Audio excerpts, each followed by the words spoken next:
Blanc.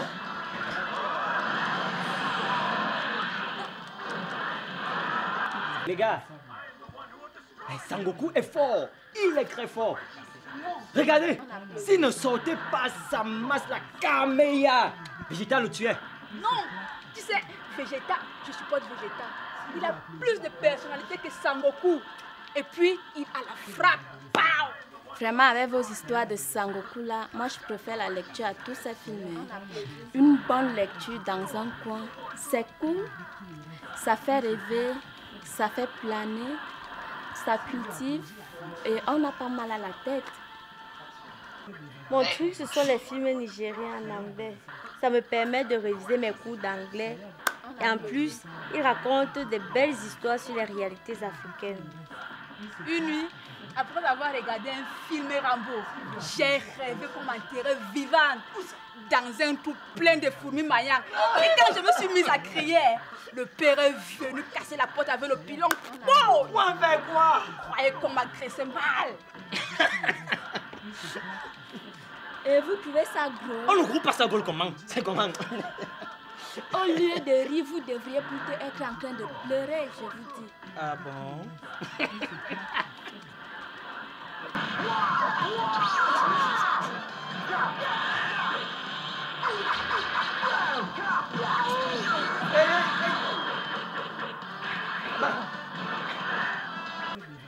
Encore à la télé, on dirait même que ça vous empêche de manger ou de boire. Hein? Ne vous laissez pas accaparer l'esprit par ces images. Et n'oubliez pas, l'examen officiel c'est bientôt. La détente c'est bien, mais il faut éviter la saturation. Voilà, chers amis, vous savez, lorsqu'on prépare un examen, on a aussi besoin de quelques connaissances générales. C'est pour cela que j'ai choisi aujourd'hui de m'attarder sur l'hygiène personnelle. Vous voyez, beaucoup de gens de ce pays négligent cet aspect des choses. Pourtant, on devrait consacrer un intérêt bien poussé sur l'hygiène personnelle. C'est très important. Oui. Et nous qui croyons qu'il suffit seulement de se laver Et par la suite mettre des vêtements propres. Et ça va. Non, ça ne peut pas aller. L'hygiène personnelle concerne tout le corps. Tout le corps. Toutefois, il faut consacrer des soins particuliers à chaque partie du corps. Nous distinguons ainsi l'hygiène du visage, par exemple. Ah, à propos, quelqu'un pourrait-il me dire comment est-ce qu'on lave le visage? Monsieur, Oui. je pense que c'est ce qu'il y a de plus simple. Ah bon? On verse de l'eau sur la face, on frotte avec la main, on s'essuie avec une serviette et le tour est joué. Mais ce n'est pas suffisant du tout. Il s'agit là de la forme la plus élémentaire. Mais écoutez bien ceci. Le visage devrait être lavé au moins 2 fois par jour. Cependant, il faudrait savoir que là, nous avons besoin de séparer. On lave le visage et surtout on nettoie les yeux séparément, puisque les yeux constituent la partie la plus sensible de notre visage. Monsieur, Oui? croyez-vous que l'on ait vraiment le temps pour prendre toute cette peine pour une simple question d'hygiène? On devrait. Si l'on veut être propre avec rigueur, on devrait prendre toute cette peine-là pour sa propreté. Voilà. En ce qui concerne maintenant l'hygiène des mains, on devrait les laver le plus souvent possible. À chaque instant, on devrait se laver les mains. Ah oui, c'est normal. Avec toutes les mains sales qu'on peut toucher en une journée quand on salue les gens. Je comprends. Oui, il y a tout cela. Surtout que les mains transportent le plus de microbes. On devrait donc les laver le plus souvent possible. Et, vous voyez, on devrait se laver les mains après chaque tâche salissante.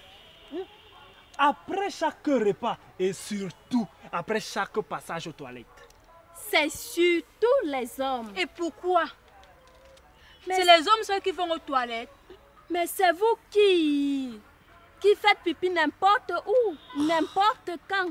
Et avec ces mains, vous saluez les gens et vous touchez à manger. Ce n'est pas normal. D'accord, d'accord. On a tout compris. Mais en matière d'hygiène, il n'y a vraiment aucune guerre discriminatoire à se faire là-dessus. La santé concerne tout le monde, hommes et femmes.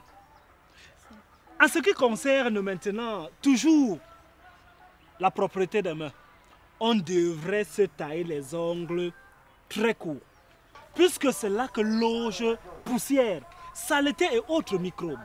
On devrait donc les avoir très courts, bien taillés. Dans mon village, on dit que c'est sous les ongles que les empoisonneurs cachent le poison qu'ils lancent dans le verre de leurs victimes. Tu sais comment ils font? Ils font juste une chicanose comme ceci, paf, et ça tombe dans ton verre et tu es cuit. C'est mauvais, ma soeur. Voilà ce qu'il en est du visage et des mains. Quelqu'un a-t-il une question? Attention. Attention, attention. Je vois les esprits. On se calme. Je vois les esprits. On se calme. Il va, Surtout ne paniquez pas. Oui, oui, je sais ce qu'il y a. je vois les esprits. Ça va. Je vois les... Jean, Vous êtes des esprits, hein? Jean, calme-toi. Ça va. À l'hôpital. Ça va. Non, on se calme. Tout doucement. Laissez-moi. Laissez-moi. Vous voulez me manger? Laissez-moi. Quelle histoire!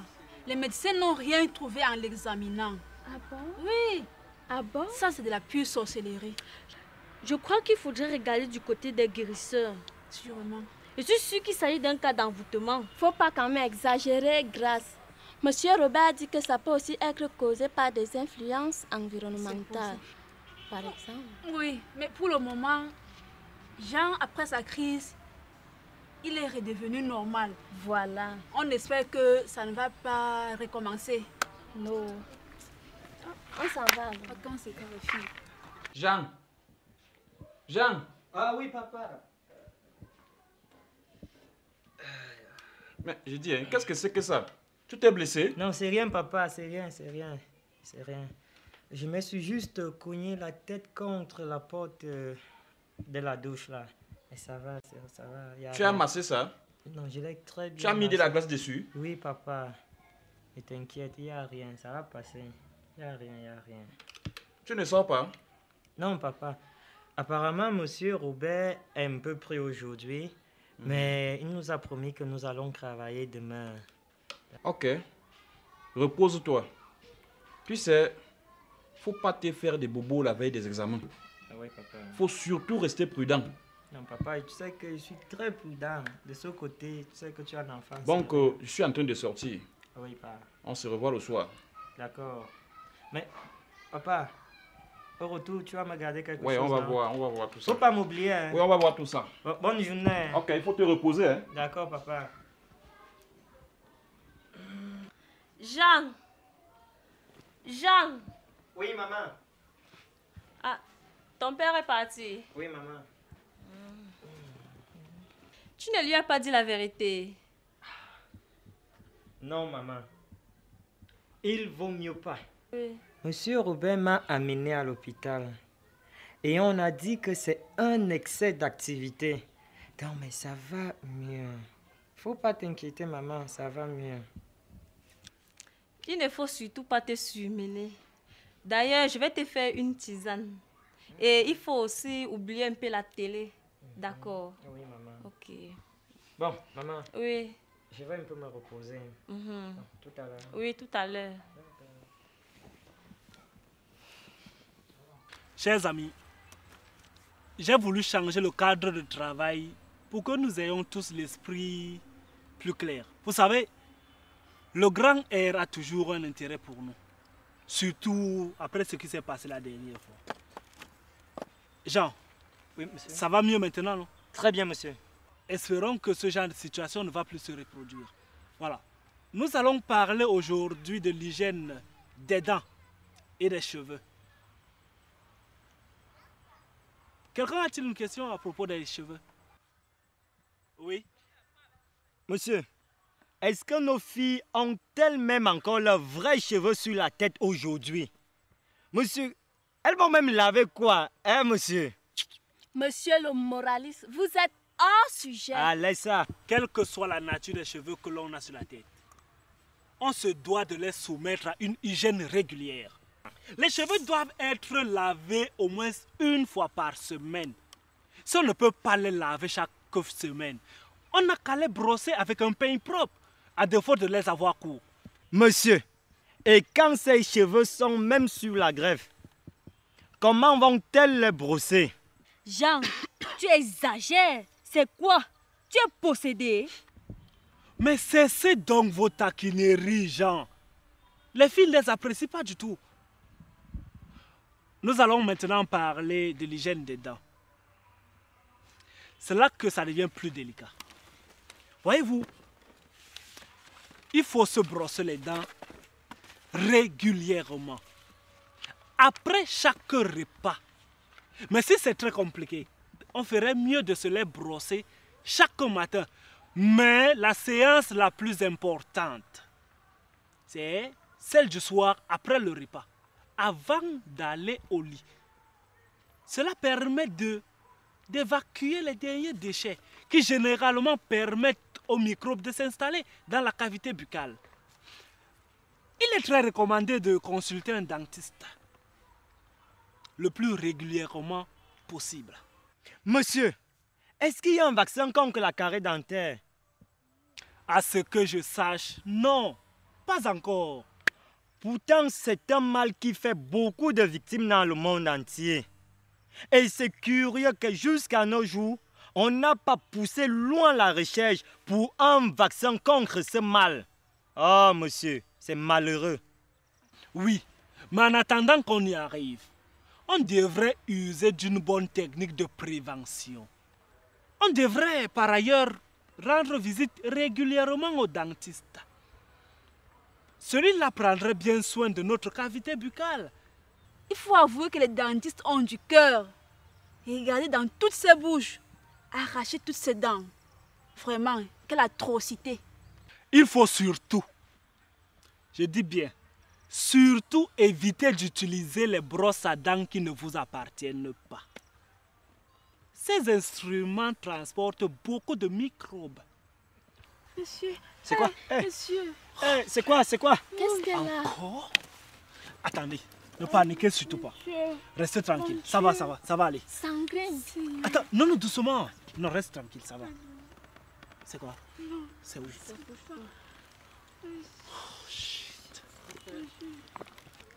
Tu crois que M. Robert a quelque chose à voir avec ces trans? Je ne sais pas. Je ne sais vraiment plus quoi penser, Grâce. D'abord Jean et ensuite Sangrine. Et curieusement, c'est toujours M. Robert qui essaie de maîtriser la situation. Je ne comprends plus rien, je suis dépassée. Et si lui-même tombait en transe un de ces 4 matins? Je commence vraiment à avoir peur, Agnès. Tu crois que ça vaut la peine de continuer ces cours avec M. Robert? Oui, tu sais, nous sommes à quelques jours de l'examen et on a besoin de ces cours. M. Robert nous apporte beaucoup dans notre préparation. Je ne sais pas d'où sort ce phénomène de crans qui devient régulier dans les établissements scolaires et maintenant dans notre groupe d'études. Je suis vraiment dépassée, je ne comprends rien. De toutes les façons, nous allons continuer les cours avec M. Robert. Et si c'est même la sorcellerie, mon père nous a tous blindés à la maison. Si quelqu'un essaye, ça retournera contre lui. Moi, je compte sur Dieu pour me protéger. Ils ne me verront pas, car toute arme forgée contre moi sera nulle et sans effet. Voilà Jean qui arrive, on s'en va.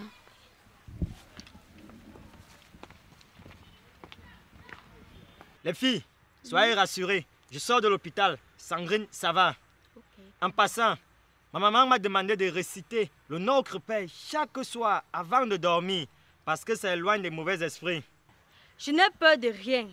Le blindage que mon père nous a fait a été testé chez les pygmées. Et les sorciers les plus ardents se sont cassés les dents en voulant essayer. Que quelqu'un tente et il va voir. En tout cas, dès que M. Robert entre en classe, je fais d'abord le signe de croix 3 fois. Si c'est lui qui fait ça, ça va d'abord se déclencher contre lui. En tout cas, les filles, on est ensemble. Okay. Je vais filer.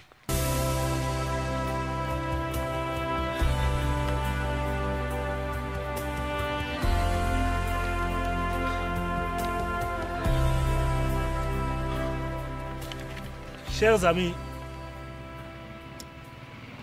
après les derniers événements, je sens en vous le découragement.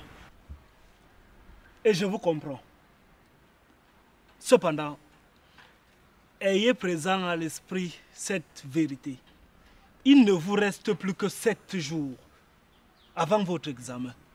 7 jours. Donc, restons concentrés.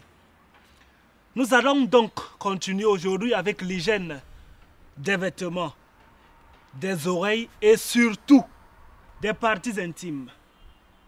Mais, ce dernier point concerne-t-il tout le monde? Mais. Question bête. Jean, ne recommence pas s'il te plaît. Que celui qui n'a pas de parties intimes lève le doigt. Très bien. Nous sommes donc tous concernés. Concernant l'hygiène des oreilles, les pavillons auriculaires doivent être soigneusement savonnés et bien séchés. Surtout derrière l'oreille. Il faut nettoyer le conduit auditif interne pour pouvoir enlever le cérumen. Le céru quoi? Le cérumen. Il s'agit tout simplement d'une substance grasse et jaune qui est sécrétée par l'oreille. C'est pour cela qu'il faut la nettoyer régulièrement pour éviter le dépôt des croûtes dans l'oreille, qui à la longue pourrait provoquer la surdité chez certaines personnes. Ah, je comprends pourquoi ma grand-mère n'entend pas bien. Elle ne se nettoie jamais les oreilles. Oui. Mais il faut nettoyer délicatement les oreilles pour ne pas blesser le tympan. Pour ce qui est maintenant des parties intimes chez les filles, elles doivent être lavées tous les jours. Avec de l'eau propre et des doigts sans ongles. On se fait bien entendre là les filles. Surtout, pensez à vous laver les mains avant de faire cette toilette intime. Qui fait même tout ça? Moi, je fais ma toilette intime. Du calme. On se calme là. On se calme. Chaque fille devrait donc avoir sa propre serviette, à elle toute seule, et surtout son gant de toilette. Le principe, il est simple. On se lave d'abord la vulve. La quoi? Je parle de la vulve, c'est-à-dire le clitoris, les petites lèvres et les grandes lèvres. Mais, mes chers amis, nous sommes en classe de première. Ce ne sont pas les notions taboues. Il s'agit de votre organisme, voyons. Bon, voilà. Par la suite, il faut se nettoyer le pubis avec du savon de Marseille. En fait, vous connaissez ça sous l'appellation savon Macabo. Ça, Macaba. Le savon de ménage.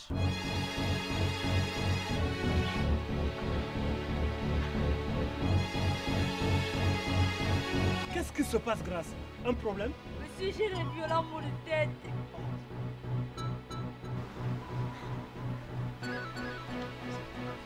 Grâce, il y a un problème? Monsieur, j'ai des violents maux de tête. Non, tu ferais mieux d'aller à la maison. Vas-y. Tu ferais...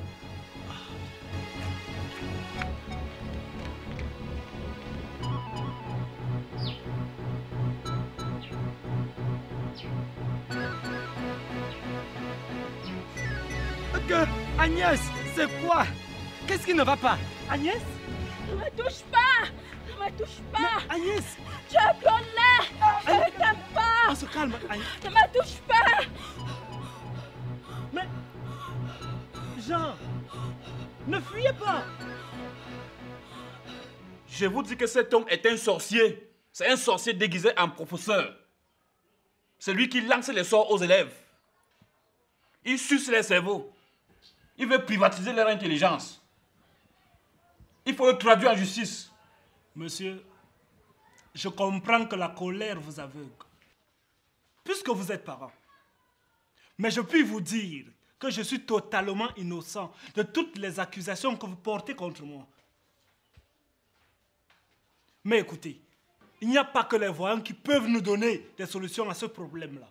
C'est pour cela que je vous ai confié ce psychologue. Il s'agit là d'un fait social. La psychologie pourrait nous expliquer clairement ce qui se passe. Menteur, menteur, sorcier. Si vous êtes donc innocent, allons prendre un voyant. On verra si ces cordes magiques ne vont pas s'enrouler sur ton cou de sorcier là. Allons, calmons-nous, les amis. Monsieur Simplice, voyons. Hein? Je vous prie de modérer vos paroles vis-à-vis du professeur.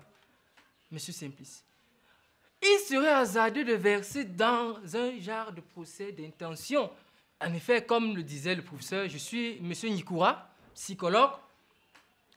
Et je dois vous dire que contrairement à une transe isolée qu'on pourrait observer dans un cas spécifique de crise palustre et de toute autre affection pathologique, monsieur Simplice, nous sommes ici en présence d'un phénomène de groupe circonstanciel et surtout circonscrit à une période bien précise. Cher monsieur Simplice, en effet, il s'agit de la veille des examens. Oui, et alors? Et alors? Les élèves sont, à cette période justement, sujets à un stress angoissant qui affecte leur morale psychique et les met généralement dans une certaine prédisposition à une psychose. Alors, j'aimerais vous ajouter aussi que le manque de repos, les bruits, l'accumulation de certaines images, notamment celles qui proviennent de la télévision, peuvent affecter aussi les enfants. Tout cela provoque généralement dans le subconscient de ceux-ci une oppression aux conséquences hallucinogènes. Monsieur Simplice, le hasard a voulu que les élèves de Monsieur Robert soient dans ces mêmes prédispositions. Alors, je vous en prie, calmez vos ardeurs, Monsieur Simplice. N'importe quoi. Ça, c'est du blabla des scientifiques sophistiqués. De toutes les façons, ça ne va pas se terminer ainsi. Moi, j'irai plus loin.